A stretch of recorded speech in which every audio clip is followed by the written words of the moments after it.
Hey guys, and welcome to our next lecture. Today we're going to be discussing some non-specific defenses of the host. Again, just as a reminder, when I refer to host, I'm typically talking about humans or us. So given our lectures up to this point, we know that pathogenic microbes possess special properties that enable them to cause disease given the right circumstances. Consequently, if microbes were never encountered any resistance from the host, we would constantly be ill and would eventually die of various diseases. So we need to fight back, as a way you can think of it. So in most cases, however, our body's defenses prevent this from happening. So they prevent the diseases. And some of these defenses are designed to keep out microorganisms altogether, while other defenses remove the microorganisms if they do get in, and still others combat them if they remain inside. So our ability to ward off disease caused by microbes or their products and to protect against environmental agents such as pollen, drugs, food, chemicals, and other animal dander is called immunity or resistance. So where a vulnerability or lack of immunity is referred to as susceptibility. So resistance comes in two forms. You find your specific, non-specific, and specific. Note that I purposely left this in a different font because we will not be discussing specific resistance today. No, we will be looking at non-specific, but I will be giving you definitions. So non-specific is essentially no matter what microbe or virus, these agents will be in play. They might not all be effective, but they will all happen. They will all play a role. And in specific, it involves the host recognizing a specific pathogen and targeting it specifically. So for infection to occur, a pathogen must first make it past our first line of defense. And our first line of defense constitutes our barriers to the outside world. So this would include our skin, mucous membranes, and then secretions from these mucous membranes. The first line of defense can be enhanced by our native microbiota, which can produce compounds that prevent the growth of organisms that could include potentially harmful organisms. So if organisms penetrate this first line, it then faces non-specific resistance, which includes inflammation, potentially a fever, and phagocytes, which consume the pathogens. So again, here we have our first line of defense, and then over here we find our non-specific host defenses: the inflammation, the fever, and the phagocytes. Okay, so non-specific resistance can include mechanical, chemical features. It can include the normal microbiota and phagocytosis, as I mentioned, and then it can also include antimicrobial substances. All of these play a role in non-specific resistance. So first, we're going to be looking at mechanical, the first of which, or the most obvious of which at least, is the skin. So here you can see a nice little cross section. So keep looking at this while I discuss some of the factors. The intact skin is the human body's largest organ in terms of both surface area and weight, and is extremely important in the first line of defense. So it consists of two distinct portions, the dermis and the epidermis. So here you can see the dermis, and there you can see the epidermis. So the dermis is the skin's inner thicker portion, which is essentially just composed of connective tissue. The epidermis, on the other side, is the outer thinner portion, which is in direct contact with the external environment. The epidermis consists of many layers of continuous sheets of tightly packed epithelial cells with little or no material between the cells. The top layer of the epidermal cells is dead and contains a protective protein called keratin. The periodic shedding of the top layer also helps remove microbes at the surface. In addition, the dryness of the skin is also a major factor in inhibiting microbial growth on the skin, because these organisms need moisture.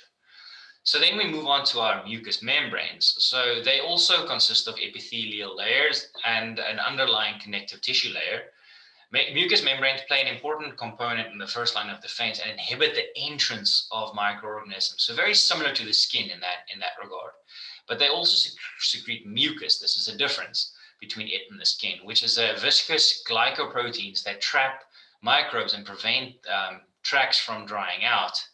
Tracts here refers to like your air tracts and all of that. So it includes the lungs, the genitoury, and gastrointestinal tracts. So several other physical factors help protect against epithelial surfaces, including the lacrimal apparatus. So you can see it over there. This an example here is the tears, but it's not the only one. So these are a group of structures that manufactures and drains away tears, and similar flushing and washing actions can be found present in urine and cilia, specifically in the respiratory tract. And then there are also other mechanisms such as coughing and sneezing, peristalsis, defecation, vomiting, and diarrhea, which can also expel microbes if need be. And note here that peristalsis is the series of coordinated contractions that propel food along the gastrointestinal tract, very, very similar to the workings of a peristaltic pump. So now we're going to be moving on to chemical. So chemical aspects of the body surface can also resist microbial growth. So for example, sebum that is secreted from the oil glands of the skin is a fatty acid, and also lactic acid that is produced to keep the skin at a pH between 3 and 5, so pretty acidic, which inhibits the growth of many organisms. Similarly, you can look at the stomach, which can be very acidic, especially after eating. After eating, especially a large protein meal, your pH can dip down to anything between 1.2, and 3, with a resting pH normally about between 4 and 5. Keep in mind that pH scale is logarithmic, so the difference between 4 and 5 is not 1, it's 10, and the difference between 3 and 5 is not 2, it's 100. So 3 is 100 times more acidic than 5. And this will obviously kill many organisms. However, some are protected by being surrounded by food. So, it's essentially the food that is eaten away by the acid as opposed to the microbe itself. Then there's also lysozyme. So lysozyme is an enzyme that is secreted by the body in tears, saliva, and perspiration that is capable of breaking down cell walls of gram-positive bacteria and, to a lesser extent, gram-negative bacteria. So why do you think that is? It obviously boils down to peptidoglycan. So specifically lysozyme can break the chemical bonds on peptidoglycan, which destroys the cell walls. This is also why it's more effective against gram-positive than gram-negative bacteria. And then you have the urine, for example, which is a combination of factors. So it has a combination of your lower pH, and it also contains lysozyme. And then if you move on then to normal microbiota and the role they play. So first of all, it's a form of competitive inhibition because they compete with pathogens and they typically outcompete them inside the host body. They can produce substances that are harmful to these pathogens in addition to outcompeting them for resources. So they can just, secrete antimicrobial substances or, that interfere with these pathogens. Think specifically of we'll get to that. Let me first finish it. They can also alter the conditions that affect pathogen survival, and this sort of brings us to an example. If you look at E. coli in the intestine that produce bacteriocins that inhibit the growth of Salmonella. Here, bacteriocins are proteins produced by bacteria that are bacteria of one strain that is active against those of a closely related strain. They alter conditions by doing things like producing acids that make the pathogen less capable of survival. For example, some vaginal microorganisms produce an acid that prevents the growth of yeasts that cause yeast infections. And oftentimes, if you disrupt the normal microbiota by taking antibiotics, it can actually lead to secondary infections. I have a funny little example here. So for instance, if you go to Mexico and come down with the case of Montezuma's revenge, which is a funny way of referring to traveler's diarrhea. So you go to the doctor and you get some antibiotics. But after taking those for a while, you develop a yeast infection. And that would be a secondary infection. And essentially now you might think twice before traveling to Mexico or any other exotic location that you're maybe less used to digesting the food. That might play some havoc with you. But yeah, that's a good example. Other examples can also include if you're sick and you take too much antibiotics and you start killing off the normal bacteria in your mouth and the like, and you can grow those candida infections, fungal infections, and usually they wouldn't occur in your mouth and tongue if the normal naturally occurring bacteria were there, because they outcompete these fungi. And then you can also, and that brings us to the impact of this, antibiotic therapy, because we have discussed this, the suppression of normal microbes via antibiotics. The fungal infection I just used as an example is essentially what it boils down to. So now we're going to move on to phagocytosis, which is essentially where white blood cells consume infectious agents. So before we get into too much detail here, I just want to break down quickly the different blood cells. So first of all, blood is made of fluid, which is called the plasma, and then the formed elements, which are cells and cell fragments. So blood cells occur in three main categories. There's the erythrocytes, which are red blood cells, thrombocytes, which are your platelets, and your leukocytes, which are your white blood cells. These are the blood cells that are responsible for phagocytosis. So here you see leukocytes or WBCs, white blood cells, typically in the concentrations of 5,000 to 10,000 per milliliters. One category of them is your granuloleukocytes, which are leukocytes with granules in their cytoplasm that are visible with a light microscope. Here you can see an example of what that would look like. These include your neutrophils, which are phagocytic, and they work in the early stages of infections over there. Your basophils, so they release histamine and work during allergic responses. And then your eosinophils, which are phagocytic, and they are toxic against parasites and helminths. You can see those. Moving on, you also get granulocytes in your white blood cells, which are leukocytes with granules in their cytoplasms that are not visible with a light microscope.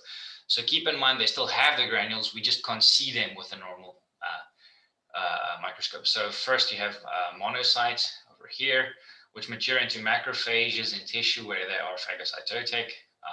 You have dendritic cells. These are found in the skin, mucous membranes, and thymus. They're also phagocytic. And then you have lymphocytes. These are T cells and B cells and NK cells, and they play a role in adaptive immunity. But here you can see, I just thought I'd point this out, the monocytes, and then it eventually becomes a macrophage. So once they mature in tissue. Okay, and here we have a quick overview of the functions. Again, if your neutrophils, which release vasodilators, meaning they increase your vascular permeability and they stimulate smooth muscle contraction, lower your threshold of pain, and they're also phagocytic. Your basophils, they release histamine, serotonin, and hesperin. Your eosinophils, essentially some phagocytosis, but they also produce proteins that are toxic against parasites. You have on your agranulocytes side, you have your monocytes, which become macrophages, which may be fixed or wandering. They are phagocytic and they release chemotactic substances. And then your lymphocytes, which provide humoral and cellular immunity. Very good breakdown here. I do expect you guys to know this, so be sure you are preparing this for your exams. So moving on to your body's attempts to localize damage when you are injured. It essentially boils down to the 4 signs and symptoms of the inflammatory response. First, you have the red coloring caused by the leakage of red blood cells. Then you have swelling, also known as edema, which is your accumulation of fluid. You have heat, which is essentially a sign of your increased metabolism in the area, or the increased cellular metabolism in the area. And then you have pain, which is essentially just the effect on the nerve endings. So the inflammatory response, if you look at this process, it's essentially just a process, and that is aimed at being a defense against infection and injury. It specifically evolved in higher organisms to protect them from infection and injury. And its purpose is to localize and eliminate the injurious agent and remove the damaged tissue component so that the body can begin to heal. So some things to keep in mind here. Again, the inflammatory response, it's the body's attempt to localize the damage, and the process can be broken down into your vasodilators, such as your histamines, that cause an increase in the capillary permeability, which increases blood flow and leads to clotting. The accumulation of neutrophils and other macrophages, they release chemicals to attract more macrophages and stimulate phagocytosis. So this is how you get rid of any harmful microbes or foreign agents that might have entered the body or the wound. And then you have the ingestion and intercellular destruction. So here you have hydrolytic enzymes such as lysozyme and nucleases that actually break down the harmful components. So this is what the entire process looks like, following injury or following tissue damage. We'll be looking at each step individually now. Something that I do feel I want to point out is note when we move, we're going to be jumping from a sort of a wide view to a pretty narrow view because we're going to be jumping down to a specific blood vessel. So just keep that in mind, but I'll try and point it out again. So first we have tissue damage. So this would be a nice example of exposure via the parenteral route, and more specifically the peritoneal route. So here you have some object stabbing in or causing a wound with some bacteria, obviously, then also being transferred into this area. So it's puncturing the epidermis, and this is actually at least still stuck in the dermis. So this was a pretty shallow wound. It wasn't, all the way through. Here you see your nerves and your blood vessels and your subcutaneous tissue, which is a little fatty tissue. So moving on to your vascular reactions and phagocytosis. So first of all, chemicals such as histamine, kinins, and prostaglandins, leukotrienes, and cytokines, represented by these blue dots, are released by the damaged cells. So here I just want also to point out that histamines is present in many cells, particularly connective tissues, and they are released upon injury to the cell. And the kinins, which we mentioned over here, they essentially increase the permeability of plot cells. And then phagocytes squeeze between the endothelial cells of blood vessels via diapedesis. So diapedesis is defined as the passage of blood cells through an intact cell walls of the capillaries, typically accompanying inflammation. And here you can see the blood clots starting to form. And then the abscess will start to form, this entire orange area over here. Notice now we're going to be jumping down to the actual blood vessels. So our next image will be focusing in on specifically this portion. There's a little blood vessel now. So these histamines and kinins that are released increase the permeability of the blood vessels, and they cause blood cells, specifically red blood cells, to lead in, that's what leads to the redness, and white blood cells start to be recruited. Macrophages also secrete cytokines, which increase inflammatory, bringing clotting elements to the site. Macrophages that are already present in the tissue, such as your neutrophils, can be recruited from the bloodstream. And here we can also see a clear example of what diapedesis looks like. Here, if you look at number 5, look at it just squeezing through these endothelial cells, the phagocytes squeezing through, trying to make their way to where they are needed. And here you see again, the phagocytosis of the invading bacteria will start occurring here. See, these invading bacteria are presented by the brown, and look at how these macrophages are essentially now going to chomp on them and get rid of them as needed. Now moving zoomed out again, so we're jumping away from our little blood vessel to an overall view again. So now tissue repair can start with a blood clot and a scab starting to form. So the clot prevents microbes or their toxins from dispersing to other parts of the body. And then we have this regenerated epidermis or parenchyma. So parenchyma is essentially comprises of the functional parts of an organ. And you have also a regenerated dermis or stroma, and stroma is the connective, functionally supportive framework of a biological cell, tissue, or organ. So yeah, that was how that process works. So again, just a quick little recall here that phago is from the Greek meaning eat, and cyte meaning cell. So you can think of it as eating cell. It's the ingestion of a microorganism. So phagocytosis is the ingestion of a microorganism or other substances such as debris by a cell.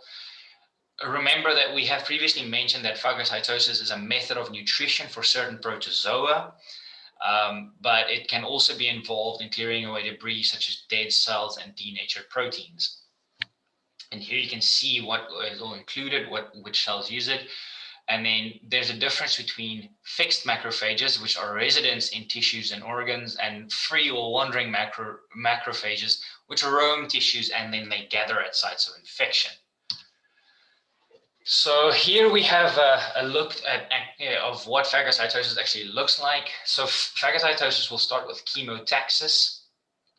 So chemotaxis is essentially the chemical attraction of phagocytes to a microorganism.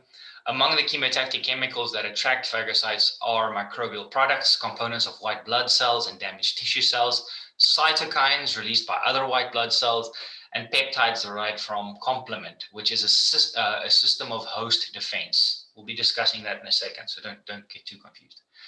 Then at number 2, we have ingestion occurring. So during this process, the plasma membrane of the phagocyte extends these protections called pseudopods, you can see over there, that engulf the microorganism.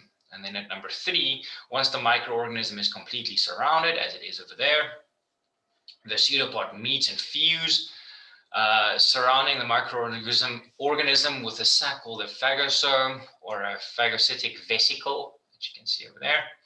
Moving on to number 4, the phagosome pinches off from the plasma membrane and enters the cytoplasm.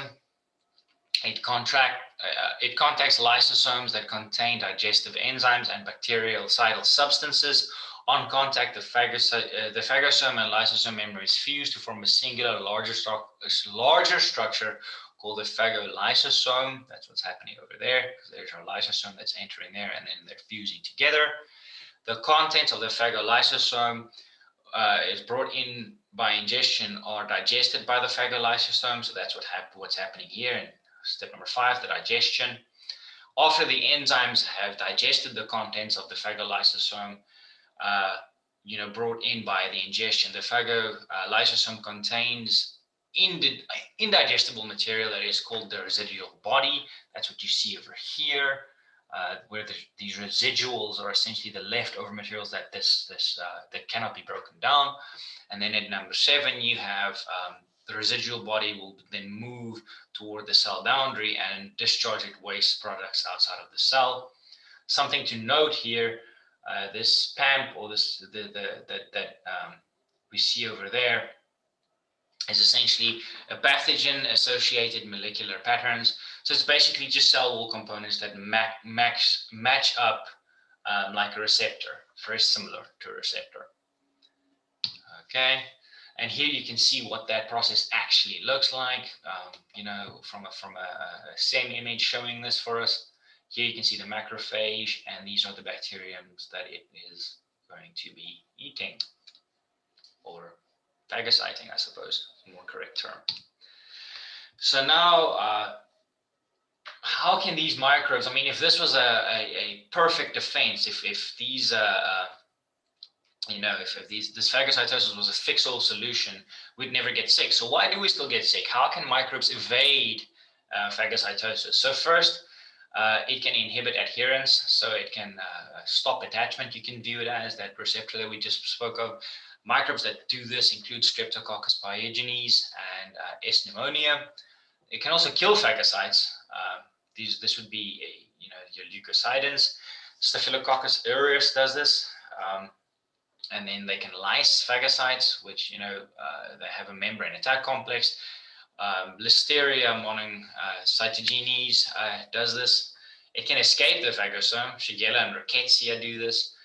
Or it can prevent phagosome lysosome fusion. HIV and TB does this. Or the microbe responsible for TB, Mycobacterium tuberculosis, does this. And then they can also survive in the phagolysosome, and that's what Coxiella burnetii does.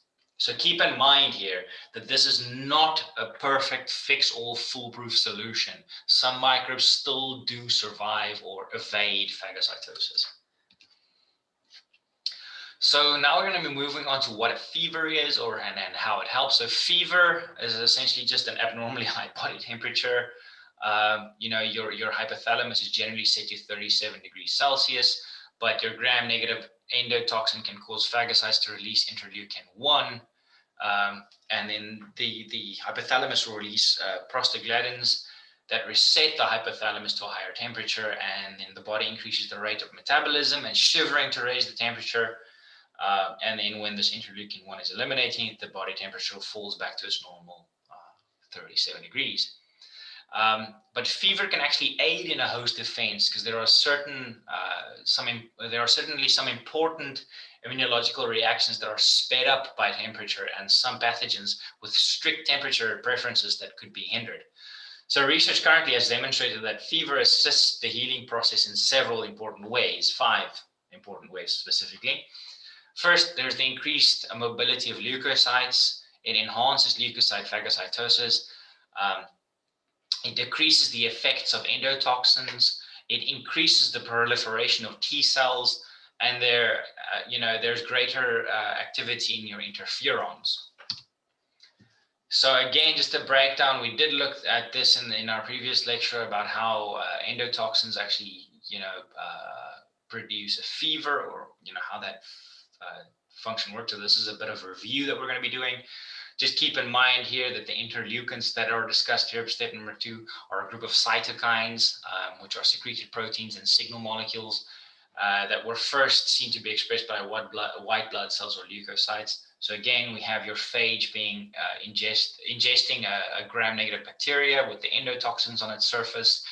This endotoxins are released, and then the cytokines are released into the blood vessel, traveling via the blood vessel to the hypothalamus, and then it essentially resets your thermostat to a higher temperature, and thus you have a fever. That's why a lot of these endotoxins, or all of the endotoxins, will produce a fever. Okay, so what is that complement system? A couple of slides ago, I mentioned the complement system. So the complement system is essentially a part of the immune system that enhances, so it complements the ability of antibodies and phagocytic cells to clear pathogens from an organism. It is part of the innate immune system, which is not adaptable and does not change over the course of an individual's lifetime. So this can include serum proteins that participate in the lysis of foreign cells, inflammation, and phagocytosis. And it can be activated by immune reaction, so the classical pathway, or direct interaction with the bacteria. That's an alternate pathway. We'll be looking at this. So this will result in cytolysis, which is damage to the plasma membranes, inflammation, which will trigger the release of histamine and chemotaxis of phagocytes, and opsonation, which is essentially the coating of the surface of the microbe to promote attachment to phagocytes. Of course, the plasma membrane being damaged here is, of course, the microbial plasma membrane. So first, here we can see the pathways to the complement activation. We have a classical, an alternative, and a lectin. We will look at all of them individually. I just thought I'd give you an overview before we get started. So first, we'll be looking at the classical pathway. Note here that the C and C1, 2, 4, 3, and all of them stand for complement 1, where complement is a group of over 13 proteins circulating in serum that are activated in a cascade. So essentially, one complement triggers the next, one complement protein triggers the next, and so on and so on. And cytolysis here is the cell being lysed. So essentially what happens here is antibodies attach to antigen, forming an antigen-antibody complex, which activates C1. So here you can see your antigens and your antibodies that attach, and then C1 is being activated. C1 activates C2 and C4 by splitting them. C2a and C4b combine and activate C3 by splitting it. And C3a is associated with inflammation, and C3b is associated with cytolysis. So again, that's the cell lysis, and opsonation. And opsonation, just a reminder here, is the process by which the pathogen is marked for ingestion and eliminated by phagocytes. Okay, so that's the classical pathway. Now, moving on to the alternative pathway. So here, notice the presence of a lipid carbohydrate complex over there.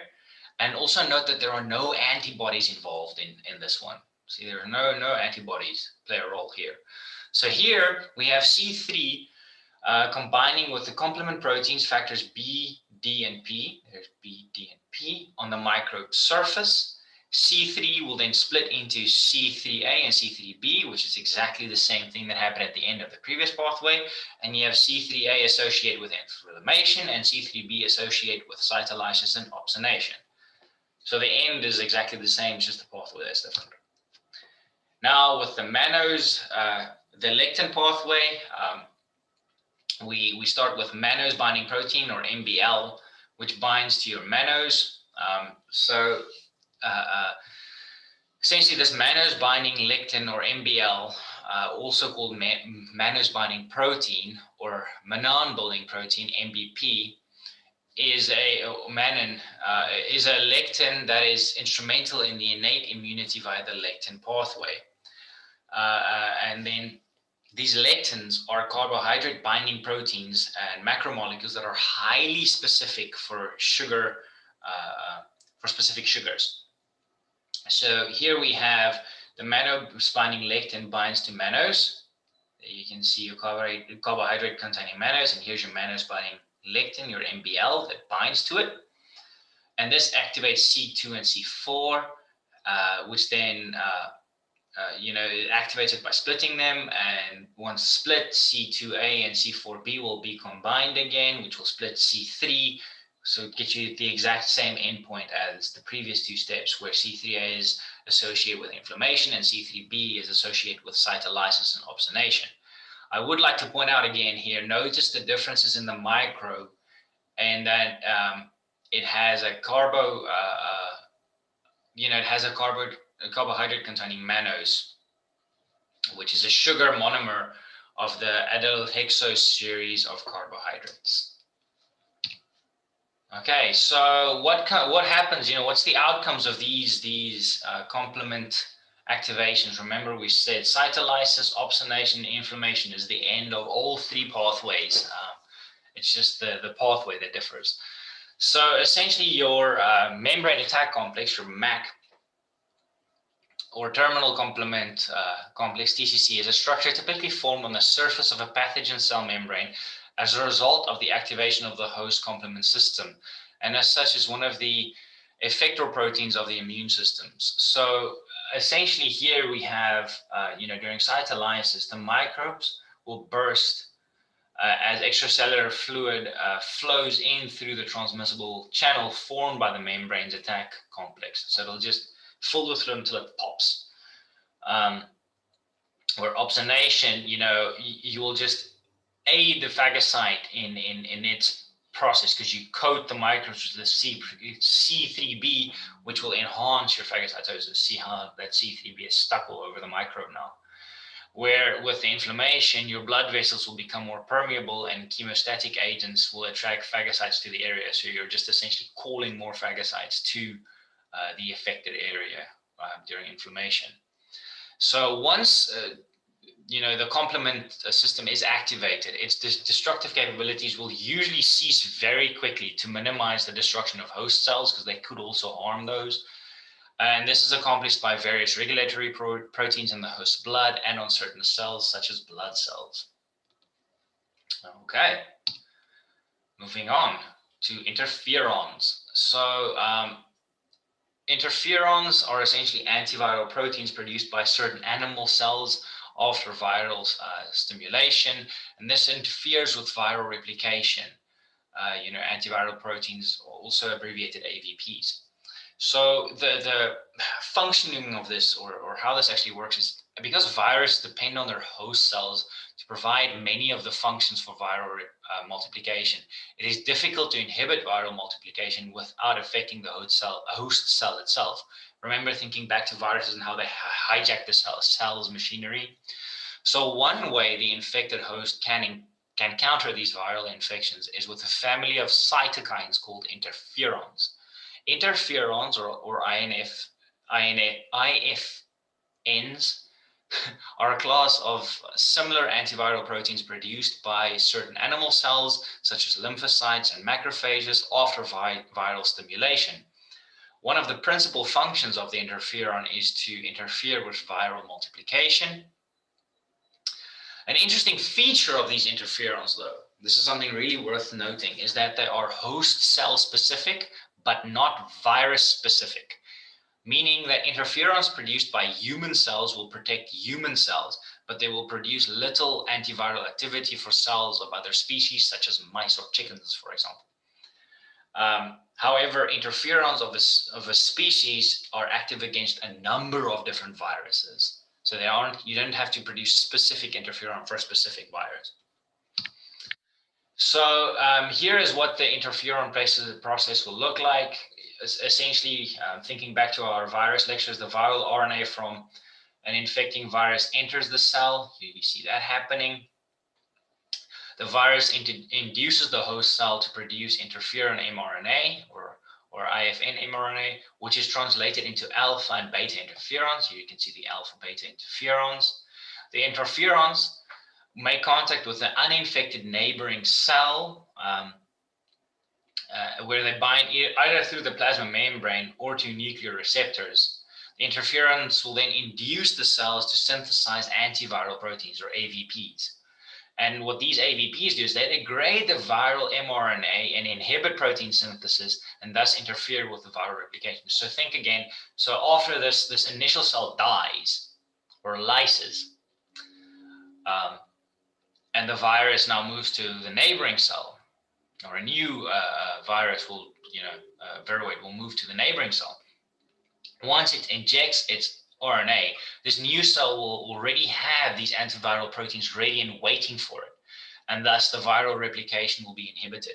So the original cell, the first one to be infected, will still, most likely die, but the surrounding cells, the next its neighboring cells and the like will be more adapted or will be more ready for the virus because they're already producing these antiviral proteins due to the alpha and beta interferons produced by the originally infected cell.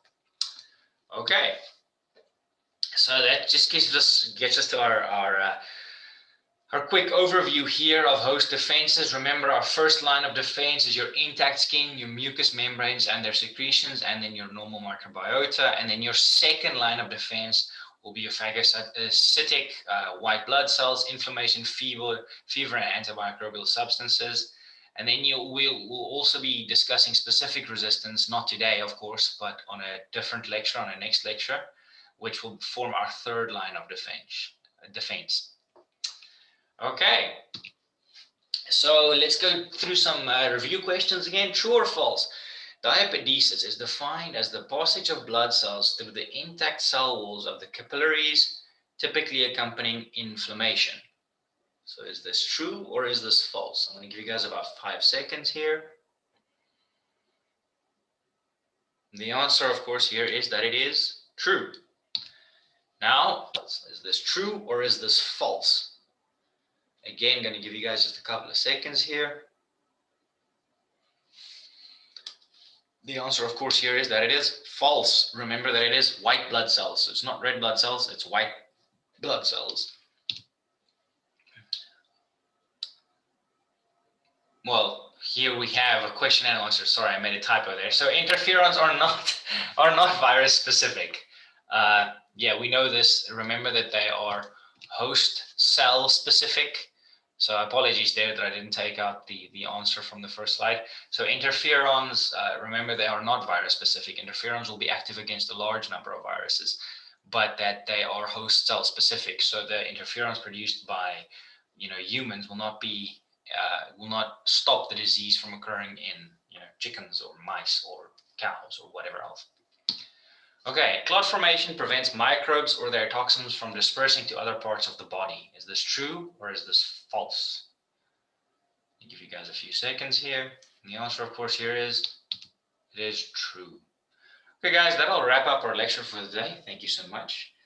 I just think I'd like to just take a few seconds. So this should be the last lecture that you guys will be writing on up till for the class test, the upcoming class test. Just a reminder again, that the content for the class test will be the lectures, the first set of lectures following the midterm exam up to this lecture, up to and including this lecture. It will not include the first almost half of the course material. We're done with that material. I'm not going to make my exams cumulative, so even the final exam will also only consist of the second half of the course material. Okay, guys, that'll do it for me. Good luck with the class test. I'm sure you will all do well.